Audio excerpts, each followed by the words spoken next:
Friends, welcome to fund basic series. ये series में मैं आपको समझा रहा हूँ कि आपको किस हिसाब से इक्विटी म्यूचुअल फंड को में इन्वेस्ट करना चाहिए, उसकी डेफिनेशंस क्या है, large mid small cap, large and mid cap, multi cap, इन सब की डेफिनेशन क्या है। इसी सीरीज़ में मैं आपको बताऊंगा कि मल्टी कैप फंड्स क्या रहता है, और इसमें कुछ आपको मैं इंसाइट दूंगा कि जो आपको आमतौर पे अवेलेबल नहीं रहेंगे। आपको मैं इनवाइट करता हूँ फिनवाइज फाइनेंशियल एजुकेशन में, आप सब्सक्राइब करिए। मैं आपको नए नए कंसेप्ट, वेल्थ क्रिएशन के कंसेप्ट सिंपल वर्ड्स में बताते रहूँगा। आप नोटिफिकेशन आइकॉन दबा दीजिए सो दैट आपको मेरे अपडेट्स आते रहेंगे। दोस्तों, पिछले वीडियो में मैंने large and mid cap fund बताया था। ये जो मल्टी कैप फंड है, ये बहुत ही डाइवर्स, बहुत ही जेनेरिक टाइप का डेफिनेशन है इसका। अगर आप सेबी कैटेगराइजेशन का डॉक्यूमेंट देखते हो तो ये फ़ंड को ऐसा डिफ़ाइन किया है कि ऐसा कोई भी फंड जिसमें इक्विटी एक्सपोजर 65% से ज़्यादा है। बस इतना सिंपल डेफिनेशन है ये फ़ंड का।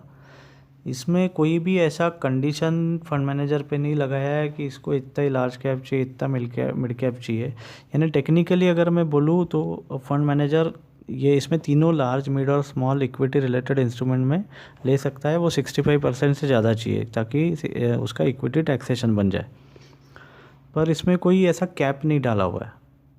तो ये एक फ्लेक्सी कैप टाइप का इसमें फ्लेक्सिबिलिटी फंड मैनेजर को सेबी ने दिया हुआ है।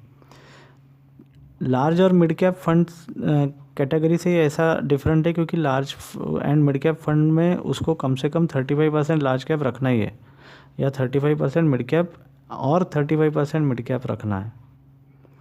अभी मल्टी कैप फंड कैटेगरी में अगर फंड मैनेजर चाहे तो टेक्निकली 100% स्मॉल कैप भी ले सकता है, 100% मिड कैप भी ले सकता है और 100% स्मॉल कैप भी ले सकता है। उसको कोई भी ऐसा कैप नहीं डाला है, except that he has to have a 65% exposure to equities, that's all. तो ये फंड में फंड मैनेजर को फ्लेक्सिबिलिटी बहुत ज़्यादा दी गई है। पर अगर आप देखोगे प्रैक्टिकली तो मल्टी कैप फंड में ज़्यादातर exposure large cap oriented funds का है। तो अगर आपको एक ट्रूली फ्लेक्सी कैप फंड चाहिए दोस्तों, सिर्फ मल्टी कैप फैसिलिटी देने से रिटर्न नहीं जनरेट होगा। Large cap, mid cap, small cap में गैप बहुत ज़्यादा है। लार्ज कैप फंड का अगर इंडेक्स प्लस में रिटर्न दे रहा है, 5-10% रिटर्न दे रहा है, तो मिड कैप फंड के 2010 के रिटर्न, अगर आप 2018 के रिटर्न देखते हैं तो काफ़ी माइनस में है। स्मॉल कैप फंड्स के भी माइनस में है। तो अगर फंड मैनेजर सही में कैप ऑप्टिमाइजेशन अगर करता है तो आपको बहुत अच्छा अल्फ़ा जनरेट करा सकता है। और ज़रूरी नहीं है ये सिर्फ आपको फंड मैनेजर ही जनरेट करा के दे। अगर आपका एडवाइज़र भी अगर मार्केट कैपिटलाइजेशन एनालाइज करता है आपके पोर्टफोलियो में, और अगर देखता है कि आपके पोर्टफोलियो में स्मॉल कैप ज़्यादा है तो स्मॉल कैप कम कर देगा, मिड कैप कम है तो मिड कैप बढ़ा देगा। तो मार्केट कैपिटलाइजेशन बेस्ड जो रिटर्न्स आते हैं, जैसे किसी साल लार्ज कैप में रिटर्न आ जाते हैं, किसी साल मिड कैप में रिटर्न आ जाते हैं, किसी साल स्मॉल कैप में आ जाते हैं, तो ये सक्सेसफुल ऑप्टिमाइज करने से 13 से 14% तक का आपको रिटर्न्स ज़्यादा जनरेट, एनुअलाइज रिटर्न इक्विटी में जनरेट हो सकता है अगर कोई सक्सेसफुल कॉल ले ले।